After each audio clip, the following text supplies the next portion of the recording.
And now I'd like to introduce our keynote speaker, Bonnie Barczykowski. Bonnie Barczykowski joined Girl Scouts of the USA as the Chief Executive Officer in 2023, bringing a deep commitment to ensuring every girl has the opportunity to join Girl Scouts, make their voices heard, and develop the skills they need to lead, both today and into the future. Bonnie is honored to lead an organization to which she is so deeply devoted, having previously spent more than 10 years as Chief Executive Officer of Girl Scouts of Eastern Missouri.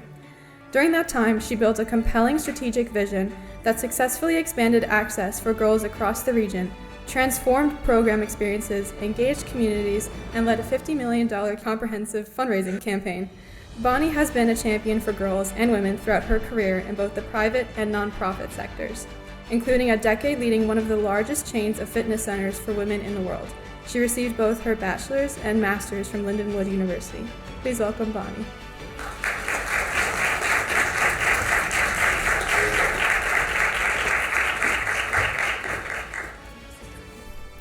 Good morning, everyone. It's so great to be here with all of you today. I know for some of you, you have friends that invited you to join you, and I just want to say it looks like we just have a great day ahead of us. But let me just give you a quick, brief background. So I was born and lived in St. Louis, Missouri most of my life. I'm the middle of 5 children, and I only made middle by 4 minutes. I have an identical twin. And I always tell people that, because if you run into somebody who looks like me, talks like me, and she doesn't say anything to you, it's not me. So just know that. But I did my undergrad at Lindenwood, and my undergraduate degree is elementary education. I taught school for 1 year, first grade, and then got married and moved to Washington, D.C. My husband and I lived in Virginia, and it was there that I took a part-time job while I got my Virginia teaching certificate. That part-time job was with US Air, now then US Airways, now part of American Airlines. But that part-time job led me to a 13-year career, first in customer service, then in training, and the largest portion of my time was in sales and marketing.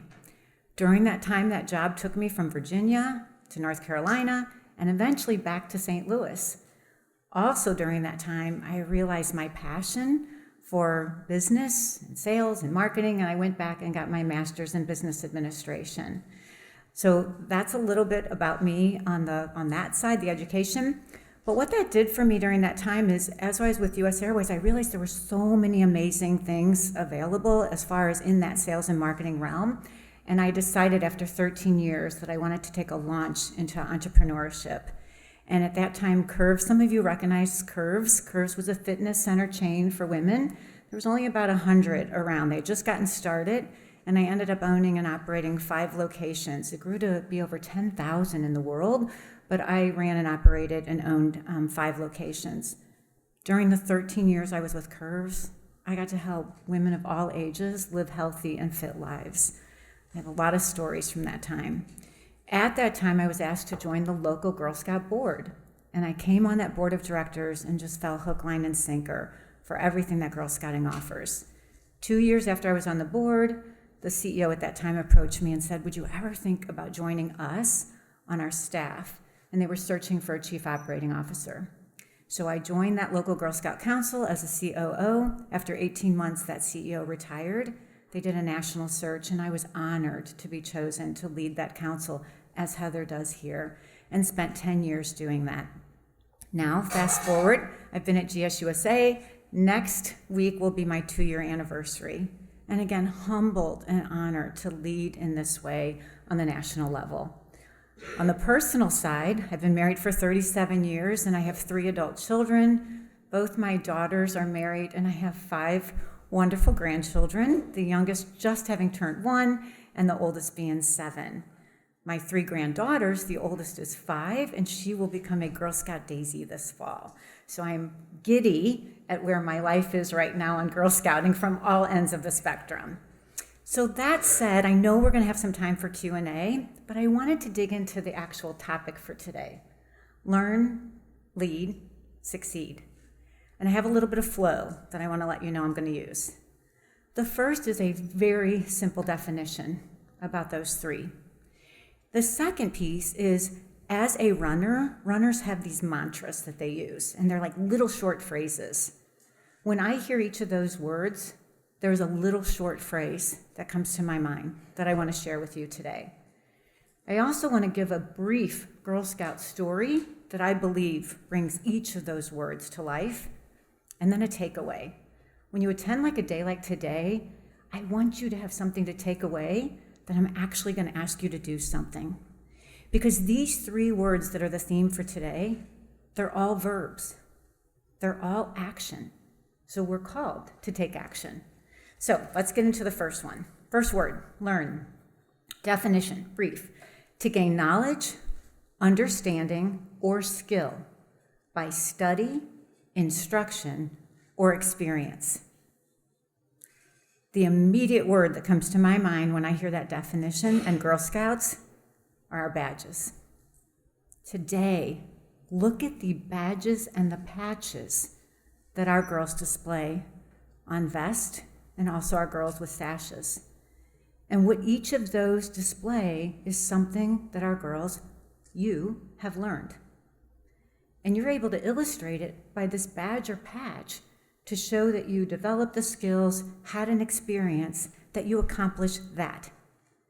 We at Girl Scouts have the greatest variety of experience that girls can have in any organization that exists. There's so many things that you can join and do that is like one thing. In Girl Scouting, we have so many things, and those badges illustrate that. The phrase that comes to my mind is sample before you specialize. Some of you may have heard of Angela Duckworth. She's a child psychologist. She actually spoke a few years ago at a Girl Scout conference, and she used that phrase. She said, I don't see anybody that does it as well as Girl Scouts when we allow our youth to sample before they specialize. Because that allows them to actually take in a lot of different experiences, learn a lot, and then choose that pathway that they're most drawn to. So the Girl Scout story that I want to actually share on that has to do with a program back when I was the CEO of my local council. It was actually a scratch-a-thon. It was a coding program that we had done with a local corporation. They had 40 interns that had come in as IT interns during the summer. And at the end of their internship, they had invited us to have 40 of our middle and high school girls attend the program. And they were going to get matched with each one of these interns. So I was going to go participate in the day and really kind of live the experience. Frankly, I don't know a lot about coding, so I got to tell you, I learned a lot. But when I got there, the individual that led the program said to me, I want you to watch this today. 2 things are going to happen. There will be girls who realize today, this is not for me. And guess what? That's okay. They're figuring that out. There's also going to be girls who go, I had no clue I was naturally this good at it, understood it, had an excitement for it. You're going to see both happen. She was dead on. What I was able to watch was there were these levels. And there were girls 30 minutes into the program that were at level 2, and there were girls that were already at level 10. What was fascinating is the girls that were at this level 10 of this coding had no clue all their peers weren't also at level 10. They had no idea that this had come so naturally to them. So over the course of the day, what I got to literally witness firsthand was a spark being ignited in our girls to learn about something that most of them knew nothing about. I left that program that day thinking to myself, what if this program hadn't happened? What if these girls hadn't attended? Think of their schools, their families, their communities. Would these girls had actually known how much they had a sparked interest in this area? And what were they going to do after they left that day? I have hundreds of stories like that because I'm constantly reminded that our girls learn from sampling before they specialize. So my takeaway from you today on learn, be a lifelong learner. Never stop. And challenge yourself, both our Girl Scouts in the room, young and of all ages, to actually step out and do something that maybe you don't think you have an interest in. I guarantee you some of the girls attended that day a little kicking and screaming. I don't even know that I want to be here. And left feeling totally different. So my challenge is go do something. Maybe it's a camp you attend, a program, a badge that you go for, but do something that otherwise you may not do. That's how you become a lifelong learner. The next word today is lead. When I hear the word lead, again, the brief definition, to guide someone or something along a way. So immediately comes to my mind, look around at the adults in the room. They're taking their Saturday and they're helping lead. These could be troop leaders, parents and caregivers, people right here at this college, the speakers that are coming in today. And the thing that I love about Girl Scouting is one of our core pillars is girl-led. Look at how all of our girls are participating today. And if I asked each of our Girl Scouts here today to tell me about how they currently lead, I never consider them future leaders. I think of them leaders today. They are leading in their troops, in their schools, in their families, in their communities, and they'll continue to learn more and more leadership skills. So I know the phrase I'm going to share with you, some of you are going to go, I don't understand that phrase. So I'm going to tell you why I picked this phrase. Here's my phrase. The word listen contains the exact same letters as the word silent. The word listen contains the exact same letters as the word silent. So why do I use that with the word lead? It's because often people think leaders should have a voice. And today you're going to learn about having a voice. It's not that you shouldn't, but the absolute best leaders that I've had the privilege to work with listen more than they speak. Because good leaders take the time to go, you might actually see that differently than me. And that doesn't make you wrong and me right. That makes us different. So tell me more. They ask more questions than they make statements. So the story that I want to share with you has to do with, again, back at my local council in Eastern Missouri. When I got there, we had 3 beautiful camps, but they were in need of some renovation. And the board of directors said, we need to get more girls at our camps. Every year we were getting less. I know they initially expected me to come in as a new leader, have a voice, and tell folks what we were going to do. And I said, if we want to get more girls to come to our camps, we need to go on a major listening tour, because there's reasons why they're not coming. So we actually went and listened to girls who came to camp all the time.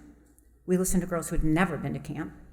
We listened to their families, their caregivers, and we listened to girls who weren't even Girl Scouts. And we said, tell us, what would make you want to come to camp? I could go on and on about what we all learned. Some of it I knew, a lot of it I didn't. It changed the way we market. It changed the programs. It changed the capital improvements we needed to make. And there's a little bit of a story about each and every one of those. But the one I want to share with you is on one of the listening tours, I had our 5 camp rangers join me. And I said they each lived at one of the 3 camps. One of them, Ranger Rick, had been a ranger at one of our camp properties for 40 years. He was a die-hard outdoors. You got to experience outdoors the way it was intended to be. And in this particular listening session, we were hearing from caregivers about the number of girls who had asthma and allergies, and that the concern of their families was when they came to camp. In St. Louis, our summers can get up to 102, and the humidity is horrible. And what they were sharing was, although the girls wanted the outdoor experience, there was actually no break away from the heat in a St. Louis summer, because our properties weren't air-conditioned. We didn't have air-conditioned lodges. We didn't have air-conditioned dining halls. Few places, not many. Mostly was probably our med tent area. So what families were saying is, if you air-conditioned a dining hall, or if you air-conditioned a few lodges. So when we left, I thought, oh, here we go. Ranger Rick's going to say to me, that's not camping. I was so ready for it. So when we left, I said to him, I go, okay, tell me what you thought. And he got really choked up. And he said, my gosh, Bonnie, if not having air conditioning facilities are keeping some of our girls from experiencing all the wonders of the outdoors, shame on all of us. Guess what became part of our capital project? But what I applauded Ranger Rick for is he had an opinion. He had a view on this. He'd been doing it for a long time. But instead of speaking, he listened. And guess what? In 5 years, we doubled the number of girls who came to our camps for listening from each and every aspect, that being only one. So my takeaway from you is practice listening. It's not easy. I have to work at it every day. There's often times I'm like, oh, but there's so much I have to say. But practice listening. It doesn't come without practice.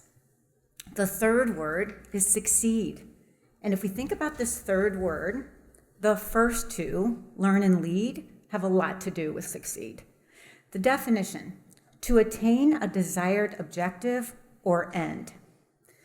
So when I think about my phrase for this one, again, probably a little different, my phrase is moments in time. Why? Rarely, if ever, will you succeed by yourself. Typically, when you have success in anything, there have been others along the way who created moments in time to help you succeed. If you pause for a quick second, I know there's names that come immediately to your mind. It might be a parent, again, a caregiver, might be a coach, might be your troop leader, might be another parent in your troop, it might be a counselor at school. The list goes on and on. But others on a constant basis create moments in time that help each of us succeed. I know I have plenty that I could share. So the story that I wanted to share with you also has to do with one of our young Girl Scouts, and this was a Girl Scout I met when I very, very first came to Girl Scouts of Eastern Missouri. She was 18 years old, she was a senior in high school, and she had just finished everything for her Gold Award. And she was sharing with me her Gold Award project and all about the Gold Award mentor she had worked with. Her project was she built a wind turbine out of recycled material that powered a portion of her family's home. Now I remember going, I was not doing that at 18 years old. And I said, tell me more. And she said she grew up in a very rural, small town in southern Missouri. She said, I love my family, I love my school, I love my community, and I love growing up on a farm. But that's all I actually knew. My troop leader wanted all of the girls in the troop, including me, to experience things outside of our community. So she regularly had us go to programs that would take us to other places. And one of the programs she attended in middle school was a program at a community college. And it had to do with engineering, robotics. And she's like, I didn't know any of this. And through that program, she got a passion for mechanical engineering. It suddenly made her take different classes in school. She signed up for different programs. She went and met with different people, and it ultimately led her to her Gold Award project. But she gave credit back to all of these experiences in Girl Scouting, these moments in time that helped her decide what she wanted to do. I share that because today she's 32 years old. She lives in Ohio. She's a mechanical engineer. She got her master's in engineering and just got her doctorate. She could tell you so many moments in time that led her to where she is today. And so my takeaway for each of you, not only go back and make sure you're thanking people who created those moments in time, but create them for others. Girls in the room, you are such an inspiration to younger Girl Scouts. How can you intentionally be in front of them? Maybe you're helping with a daisy or a brownie or a junior troop. Maybe you're helping something at school. You are an amazing inspiration. So intentionally create moments in time for other girls. And for all of us in the room, how are we looking to create moments in time? Sometimes it is 5 minutes. It's a 5-minute conversation with someone. Sometimes it's weeks or months. But moments in time do not have to be things that go forever. You create a moment in time just today by how you're interacting with the people that are around you. So our homework is to create those moments in time. And by doing that, you're actually putting into action the 3 powerful words today: learn, lead, and succeed. So with that, I want to thank you. I'm so honored to have been included today. I know we're going to have some time for Q&A, but again, I can't wait for you to have the rest of the opportunity for some amazing panelists and speakers today. But thank you all again.